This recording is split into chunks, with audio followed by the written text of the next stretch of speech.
Welcome, everyone. I'm Mike Brashazade. And I'm Ashley Ward. And you're listening to the What Matters podcast, and our mission to spotlight top RIAs, wealth managers, and investment professionals who are redefining wealth management. Join us as we dive into their journey, strategies, and insights. Whether you're an investor or an inspiring pro, this is for you. Get ready for impactful conversations on the What Matters podcast. Hey, everyone. Welcome back to another exciting episode of the What Matters podcast. I'm your host, Mike Brashazade. And I'm Ashley Ward. And today we're thrilled to have a distinguished guest with us, Thomas M. Johnson III, CEO and CCO of Advocacy Wealth Management in Atlanta, Georgia. Tommy, with your remarkable career spanning over 50 years and your leadership roles in various financial services firms, we're eager to share your story with us today and hear some insights from you. Thanks for joining us. Thank you for having me. I'm delighted to be with you today. Well, it's a pleasure. Let's get started and just dive right in. So, Tommy, your journey in the industry being quite early, as I believe, even as a teenager, if I'm not mistaken. Yeah. Can you share with us how your experiences from starting in the mailroom of your family's brokerage firm have shaped your path and, you know, your experiences all the way to now becoming the CEO of Advocacy Wealth Management? Well, I will say that starting where I did was an invaluable perspective on the financial service businesses in and of itself. Coming from the operational side of things and understanding how the plumbing, for lack of a better term, actually works is really important. And when you're trying to build a business, understanding cash flows, understanding how transactions actually settle. And I go back to the day where everything was done in paper. And so long ago, as a matter of fact, that there was so much paper from time to time, we'd have to come in on Saturdays just to get everything cleaned up so it would settle on Monday. So starting there, I really started in the institutional side of the business. And proprietary trading side of the business, serving large institutional clients for many years, and then pivoted really around the financial crisis and right after more to deal with individuals and their needs. And coming out of the financial crisis, was offered a position at Advocacy Wealth Management, which I accepted. And honest to goodness, it's been the very best job I've ever had. Ours is a very unique business. Almost all of our clients come out of a tragedy of some kind. And we are now in the business of trying to come up with financial plans that will allow them to live their best life. And we work for people that need us instead of just making rich people richer. Really cool. And so, what year did you start at Advocacy? I was the chief compliance officer starting in like 2011, probably it was, outsourced. And then they asked me to come over and help lead the firm in late 2013, and arrived in February of 2014. Really cool. If you could talk to us about advocacy. We get our information from public data right there. It shows that you guys have grown to around 1.7, 1.8 billion in your AUM. Correct me if I'm wrong. You're correct. How did that growth happen? What took place to get there? What was the size of the AUM when you got there? And, what's taken place and how did you guys get to the size that you're at? Well, when I arrived, we were under $100 million in assets under management a decade ago. And so the way our origin story, as it were, is this. So we began as a structured settlement brokerage. And what a structured settlement is, for those who don't know it, is at the time of a settlement, if the defendant agrees, you can actually buy an annuity that delivers all its return tax-free, free of taxation. It's a carve out in the particular in the IRS code. We started uniquely on the plaintiff side of the table. All the rest of the structured settlement brokers were on the defense side because that's where the money was. And we started working with plaintiff attorneys.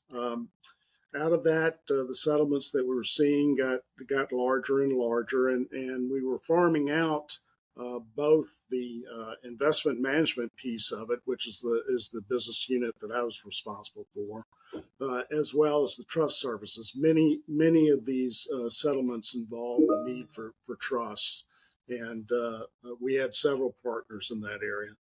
Over time, what we found was that, particularly investment management side of things, our partners there really didn't understand our clients. And you've got to understand that many of our clients come from an at-risk situation where they are living very much hand to mouth, and then all of a sudden all this money arrives. And so, what do you do then?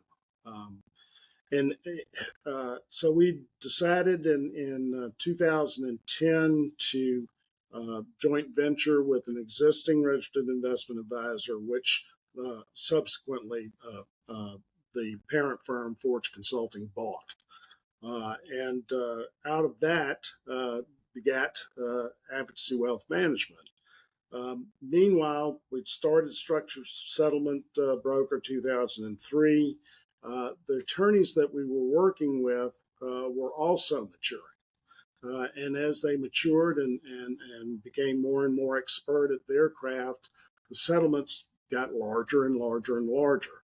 And we saw the same need to establish our own trust company to be able to take care of these very unique people that we work with.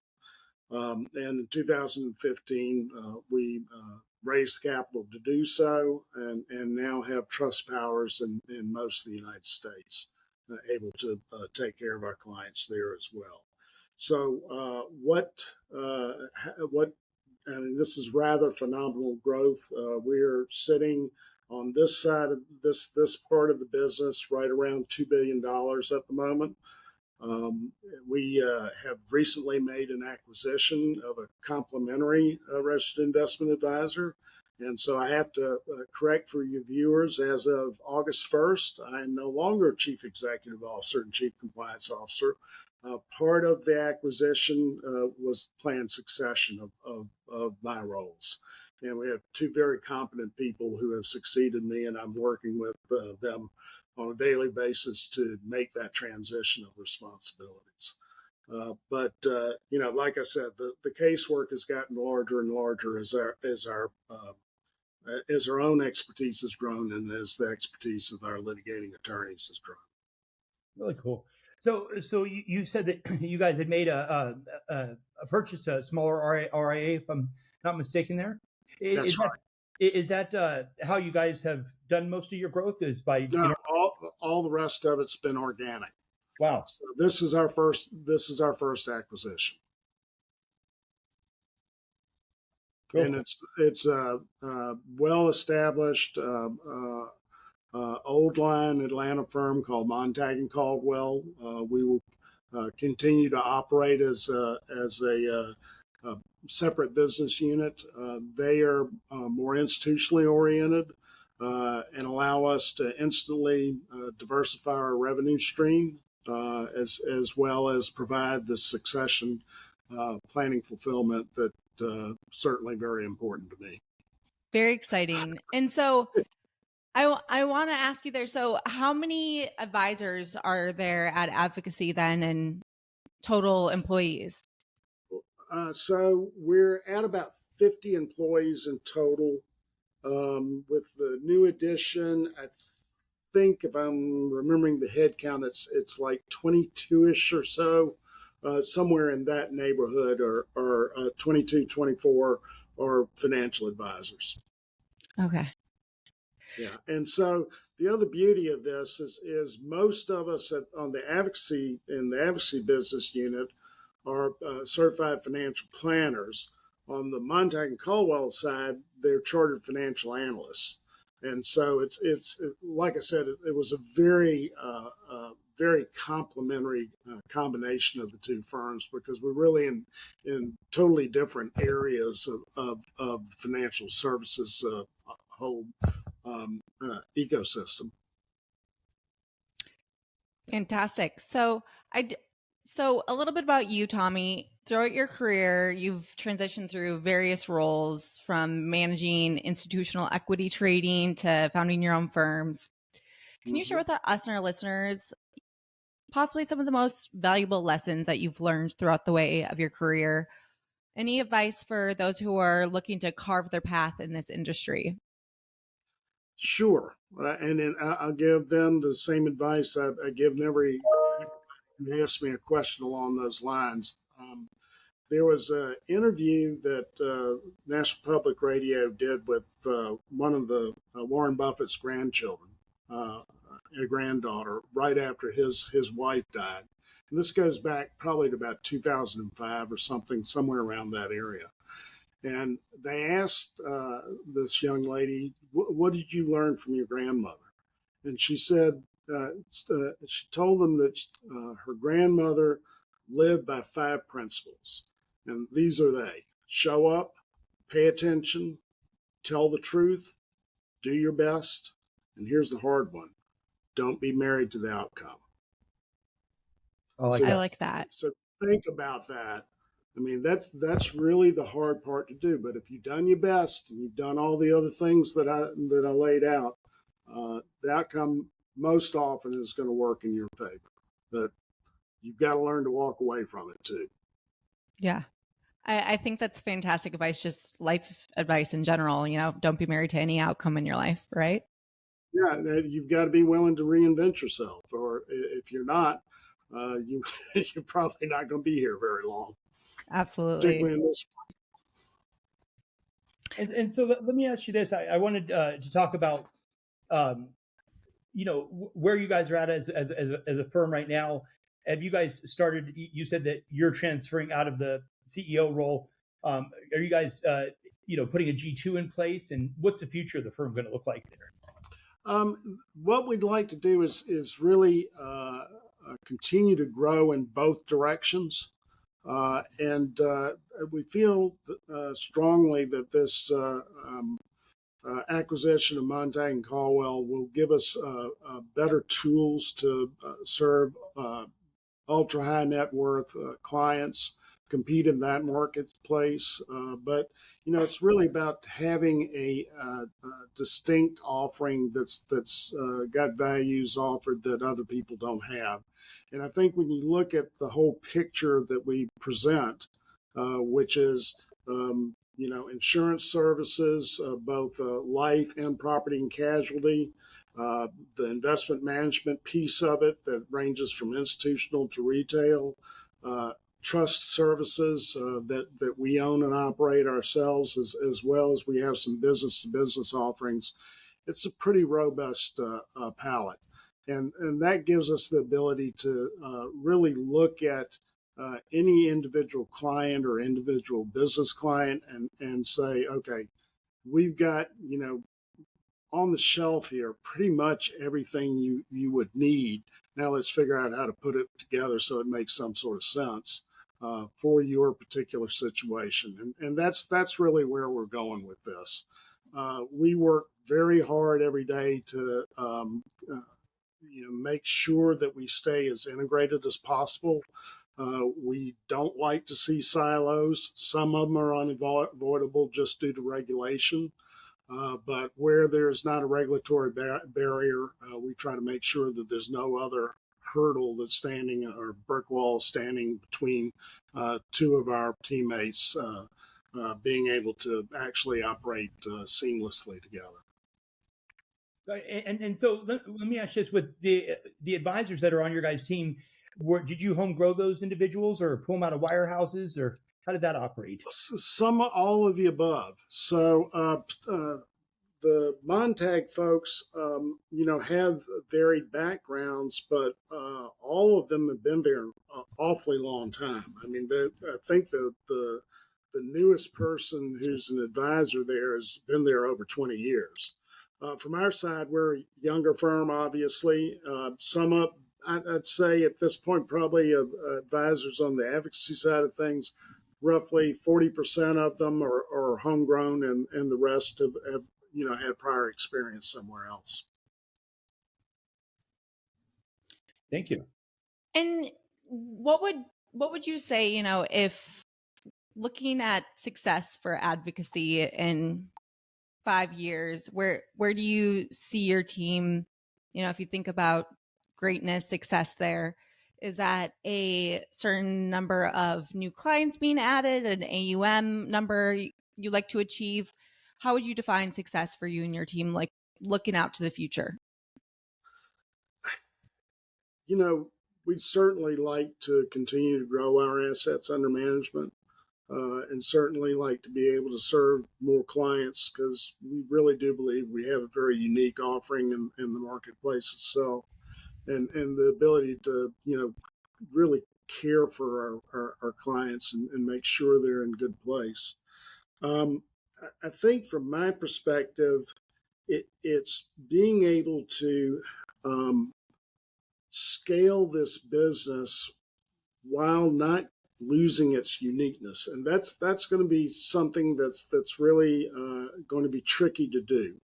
We having that ability to seamlessly look across business units and pull resources in.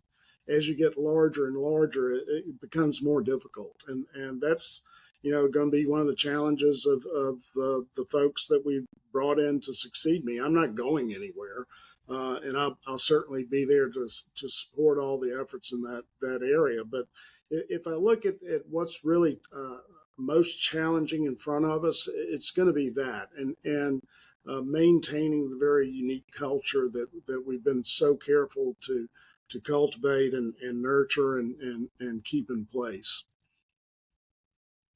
Thank you.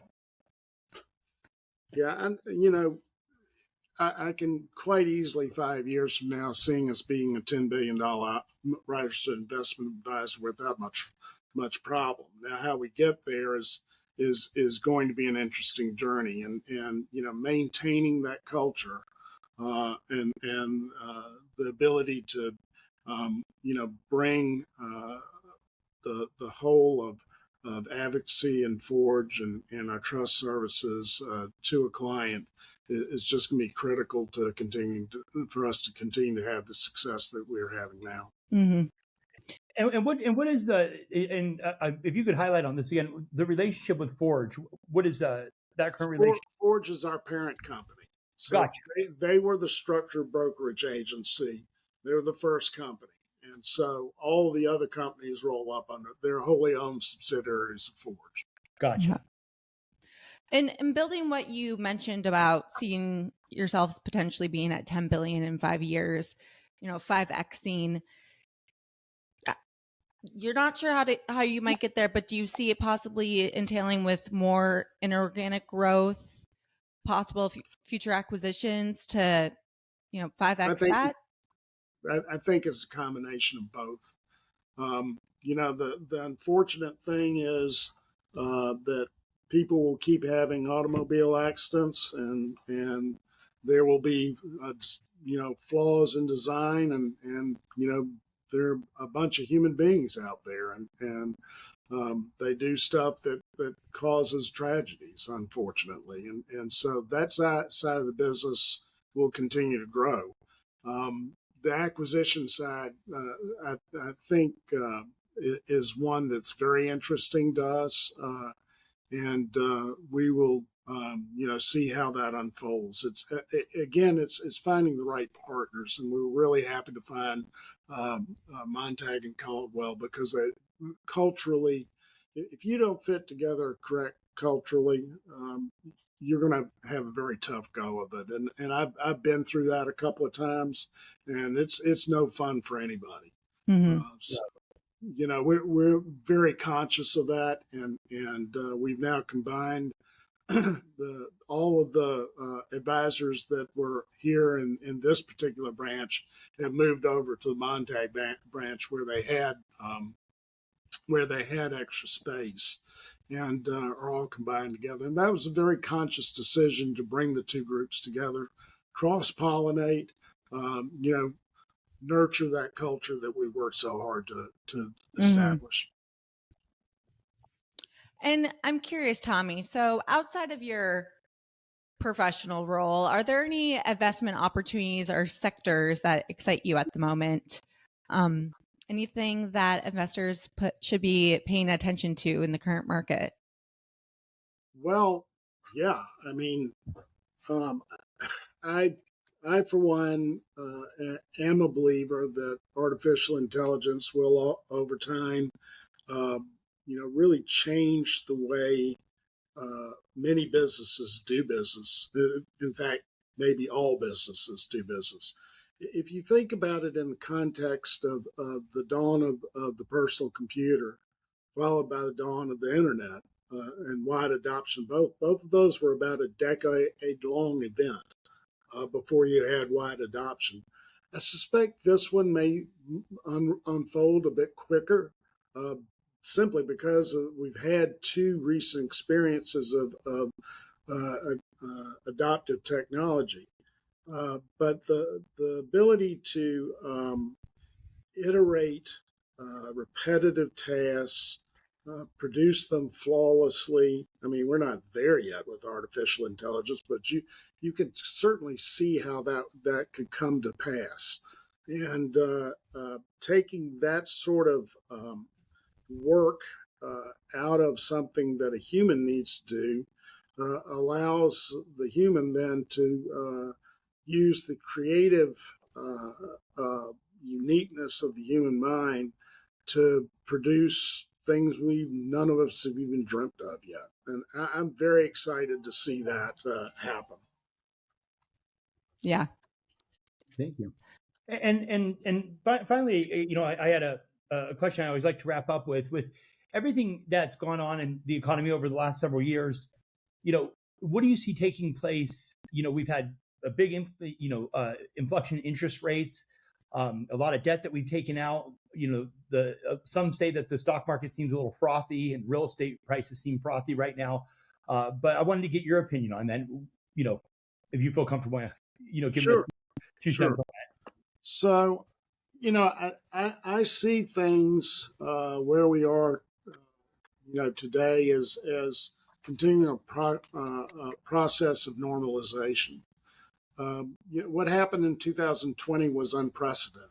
Uh, you, me, everybody, none of us have been through anything like that before, where the economy just stopped, and then the Federal Reserve, to their great credit, just unleashed a huge amount of stimulus that really pulled us away from the precipice, and infused. But in that process, it created so many abnormalities and imbalances within in the not only the domestic economy, because everybody was doing it once they saw what the Federal Reserve did. That you had this all these weird things going on during 2021, 2022, and then just starting the normalization process in 23. So where we are now is I think in a fairly good place. I think that United States is still the best economy in the world, and that that dominance is likely to continue and persist for some time in the future, particularly because of our leadership to this point in artificial intelligence and some other areas as well. I think if I have to look forward to what concerns me, it is if you think about where we are now, process normalization, we've got and going into an election period that's going to, regardless of who winds up in the presidency, unless there's a split Congress, you're still likely to see more stimulus come out of Washington. You've got a bunch of stimulus out of the infrastructure bill still working its way through to the tune of about $60 billion a year. And that's worrisome from the deficit standpoint of things. And why is that worrisome? Well, because at some point you just can't grow your way out of it. You become basically a debtor country, and it becomes very, very problematic to turn it around. I mean, just look at Argentina, for example. But the things that we've got before us that going to have to be dealt with are the two big entitlement programs of Medicare and Social Security, which are will become underfunded sometime in the next decade, early in the next decade is the forecast. And that's a really big problem, not just for people like me who are already advantaging themselves of those systems. I don't have a choice. I'm of a certain age, but it's going to be part of the social fabric and social contract going forward of what's this world going to look like. And I don't think the folks who are sitting in Congress right now have any stomach for dealing with that, and that's problematic. It's going to have to be dealt with later in this decade. Interesting at times ahead for sure. Well, Tommy, thank you so much for joining us on the show today and sharing your incredible journey and your insights with us. It's been an honor having you join us. Well, y'all are very nice to invited me, and I've enjoyed speaking with you, and wish you both very well. Thank you. Thank you. And to all of our listeners, thanks for tuning in to another episode of the What Matters podcast. Stay tuned for more thought-provoking conversations ahead. Until next time, take care. Thanks, everyone.